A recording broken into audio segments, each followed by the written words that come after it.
how difficult is it actually to make a career in football in Italy?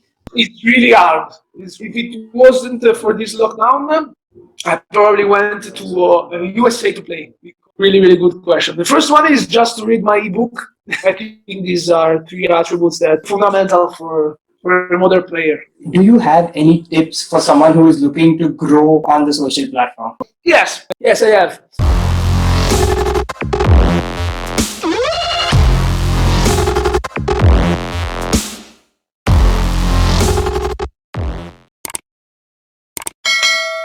What's up, people, and welcome back to another video. This is part 2 of a Tiki-Taka episode I did with Jacopo Viola. Yes, that guy. Now, if you haven't seen the first part of this episode where Jacopo talks about his time at the AC Milan Academy and how he became so famous on the internet, then make sure you hit the I button and go watch that. In this part of the episode, Jacopo talks about what it's like for a professional footballer who's searching for a club, what it's like to be so famous on Instagram, and in the end he gives his advice to content creators and footballers. So make sure you watch until the end of the video. If you're new around here, make sure you hit that subscribe button because it will really help me a lot. Comment what you think is your favorite part of the video. If you like what you see, make sure you hit the like button and share it to anyone who you think would benefit from watching this video. Don't forget to follow Jacopo on all his socials. The links are in the description. Now this section is coming back to the present time. The first question is, how difficult is it actually to make a career in football in Italy? Because a lot of people think that growing up in a country where football is the most famous sport, it will be easier. But how difficult is it really to make a career? It's interesting. It's really hard. It's really hard, but not because what you can do, but because of the system. It's not easy. Understand me?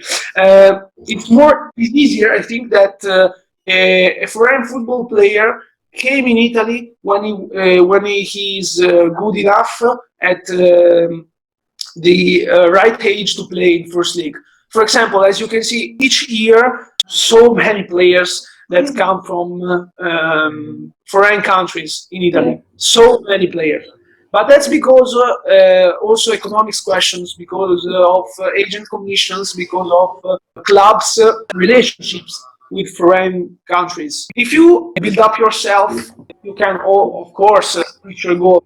Because I would be an hypocrite to to say, but really difficult because the system is not so meritocracy at 100%. Because if you grow up in one of the biggest clubs, example Juventus, Rome, Naples, Milan, Inter Milan, etc. The pyramid is really strict. There are few people that have a contract that play for national teams and so on, and the other people that could be also good players or not are not treated as investments for the society, but as a cost. Then when you go into the leagues, professional leagues and so on, there are really, really difficult systems. If you want, I can tell how it works in Italy in professional leagues, because it's not easy to understand. Okay. Yeah. What happens? When you go out to the Youth Academy, you can go in the third league, that's no professional league, so you can start your career from the third league. But what happens? If you are 100 contracts from a first league club, it's easier for the first league club to loan you on a third league club.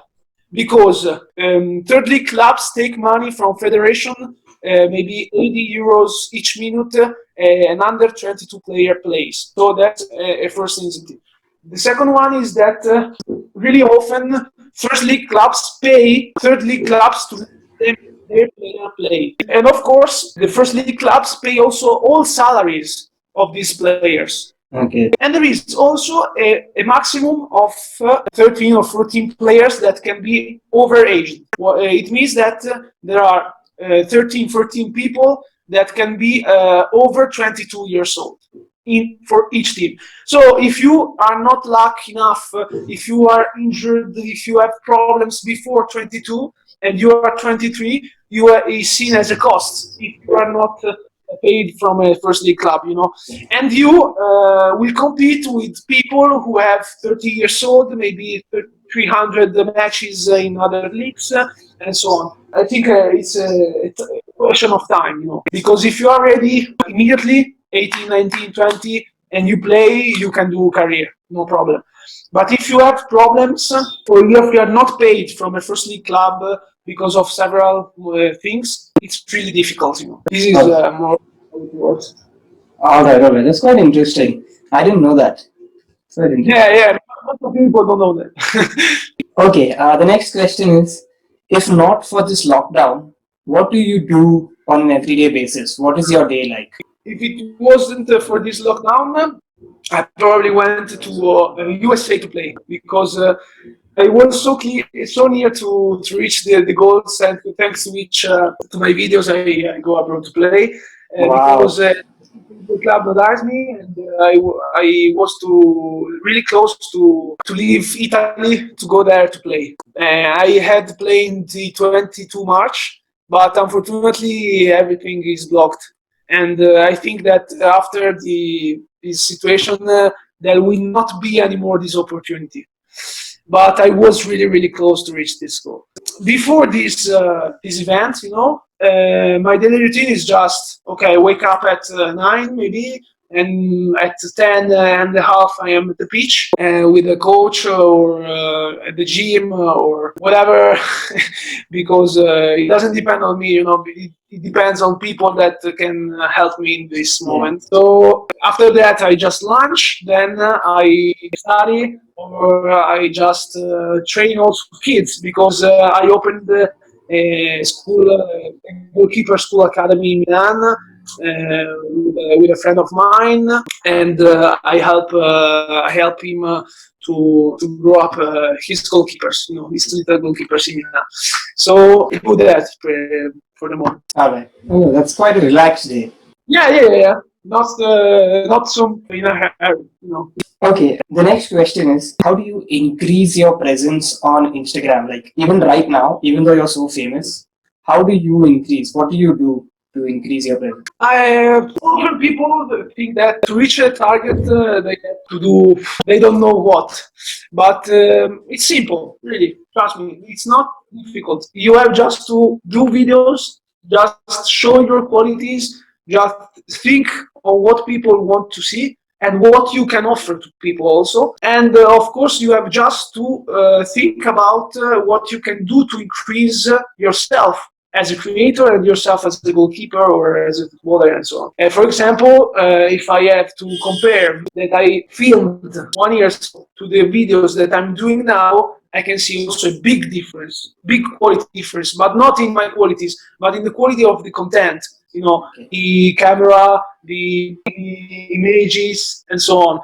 But that's only because with time I understand how to put the camera, how to reach the right light, how to do the exercise to increase the curiosity of people. Yeah. That's this is only the only thing that I do. Basically, it's really, really basic, but it's really, really hard to know, because not to know, sorry, to understand. Because to know is simple, but it's hard to understand how to personalize all of these things to yourself and to your character. So I think that this is a secret, but it's not a secret. All right. Okay, that ends the recovering possession section of this interview, and we move on to the next section that I call through pass. This section is talking about the future. The first question in that is, what are your goals you want to achieve in the next few years? Okay, first of all, I have 2 targets. The first one is just to find a club to which I can relaunch my career, because all of these things I'm doing, I don't see all things I'm doing as a plan B, but I'm seeing all these things I'm doing as a thing that thanks to which I can relaunch all everything. It's an innovative thing that if it is done in quite a good way, you can relaunch everything. So I just see myself in a first league club in Europe. I just want to play at high level in Europe. It doesn't depend on me 100%, and I know that, because if I don't find a club I can do nothing to change this. This is my biggest hopeful. While at the meantime, my second target is just to create a platform thanks to which I can share with all goalkeepers, and thanks to which goalkeepers can share their experiences to help each other. So I'm developing an idea with my close friend Riccardo Piscitelli, that's the goalkeeper of Dinamo Bucharest. And I can't say more now because I'm developing it, but it will be a great idea. Okay. I'm looking forward to that announcement. Yeah, we will keep in contact. Okay. All right. The next question is, would you ever consider coming and playing in a foreign country like India? Yeah. I'm not, as you can imagine from this interview or from everything, also from Instagram, I'm not a close-minded guy. I'm totally open to any situation, and I'm totally open also to move in countries abroad that are not in Europe. For example, India or maybe other countries, as well as I want to relaunch my career before in Europe. But it doesn't depend on me. For example, last year I received the contact from Persib Bandung in Indonesia. Yeah. So then we couldn't do nothing because of the rulings and so on, but it doesn't matter now. And of course, I said, okay, let's speak about it. I don't say no, I don't say yes. I just want to know conditions, just want to know how the championship is there. I'm totally open to do anything. For example, also in India, I will be available to play there. But I just want to know, first of all, things, how the championship works and so on. But I think that to grow up, also people have to discover all places in the world. Yeah. Okay, that takes me on to my next question. What do you aim to achieve on the social side of things now? I'm also planning to grow up in an important way on TikTok. That I think that's really, really nice thing because I think that will be the platform of the future. It's really simple as the idea, videos and so on. But I think that it has a really big potential. Also because people that are on TikTok now, I've got maybe 14, 15 years old, but they will be the 25th old people tomorrow. Yeah. So it's really important. I'm planning also to open a YouTube channel with my friend Riccardo Piscitelli because of the idea that I told you before. But I'm developing this in these days during the quarantine and during this. So I'm planning about it, and we will see if it will be a good idea or not. All right. The last question in this section is, so you mentioned earlier that you coach one academy in Milan. So would you ever consider going full-time into coaching, professional coaching? Actually, my mindset is just as a player. I want to play.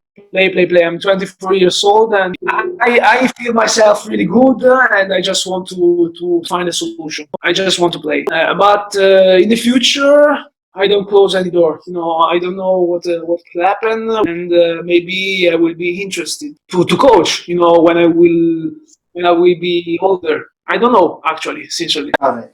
Okay, that ends the through pass section, and we move on to the last section that I have called extra time. This section has questions more on what you can give to the people. So the first question is, what advice would you give to young goalkeepers who are trying to become professionals? Really, really good question. The first one is just to read my ebook that I put on my website. So they can find a lot of things there. But it's totally free, no problem. But the second one is just to focus on themselves and to improve their qualities, because I find so many people that write me daily from foreign countries, also young goalkeepers. And the most things that they tell me are, okay, I'm a great goalkeeper. Do you know someone? Can you help me to reach my dreams? Can you make me in contact with this country, this one? I say all to you. I say to all, it doesn't depend to others. If you are good enough in your country, you will be available, of course, to go out. But first of all, focus on yourself, focus on what you can increase and can improve, and then be the best or be one of the best in your place, because if you're good enough and you show your qualities in your own country, you will be available to find any opportunity also abroad. Unfortunately, I can't help them more than this because also I'm not an agent. I'm just a goalkeeper, and I find that I'm searching for a club too. So it's really wide also. But I think that the most important thing is just, as we told before, mindset, everything.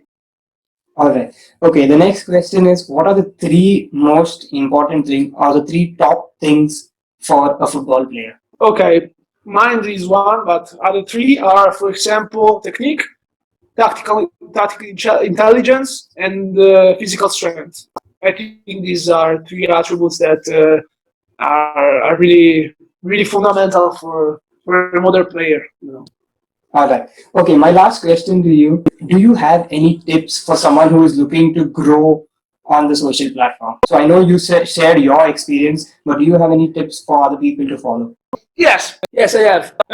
Okay, just if you want to grow on social media, just forget about people will follow you because of nothing or because of you are a good, a nice guy or a nice girl or something like that.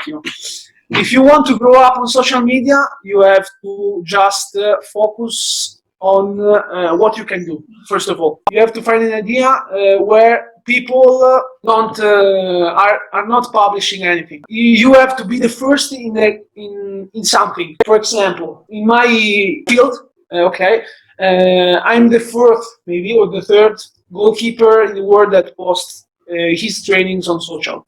Okay, the first one was modern day goalkeeper that has got the side volley. Okay, yeah. He's really good. I love him, but he's different from me. And also, I'm the first free agent that tried to relaunch his career thanks to social videos. You have to be, for example, modern goalkeeping he's totally different. He's not professional. He has got his glove brand. He's more folkloristic, and he has a younger target than me.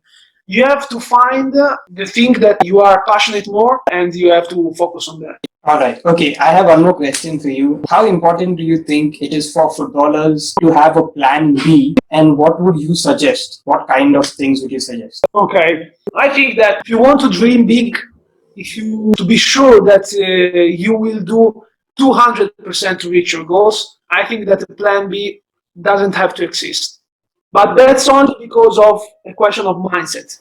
Because if you think about a plan B, you are thinking about the possibility that you will fail in your project, and you will probably don't do the 100% to reach your goals. It's risky, I know that, but of course, at the same time, allows you to do 100% and more to reach your goals. I think also at the same time that it's important. If you want to have a plan B or something like that, just not to planificate it, just to find a solution thanks to which during the years you can do as many things as you can, but you have to invest on yourself just without thinking about any plan B. Because when there will be the obstacle, you will go away from the obstacle to reach your goal. But if, for example, you will injury in a really bad way and you will be at home, if you are open-minded, you will be always find a solution to your problems. I think that, as my parents, they say me really often, not useful for you to think about bad things before they happen. All right. All right. Okay. That concludes all the questions I have for you. Thank you so much for taking time for me. I know your schedule is really busy. No. It's really a pleasure for me, and thanks to you for this interview. I'm really happy to be your guest here. Thank you so much. Thank you so much for making time for me, Jacopo. Have a nice day.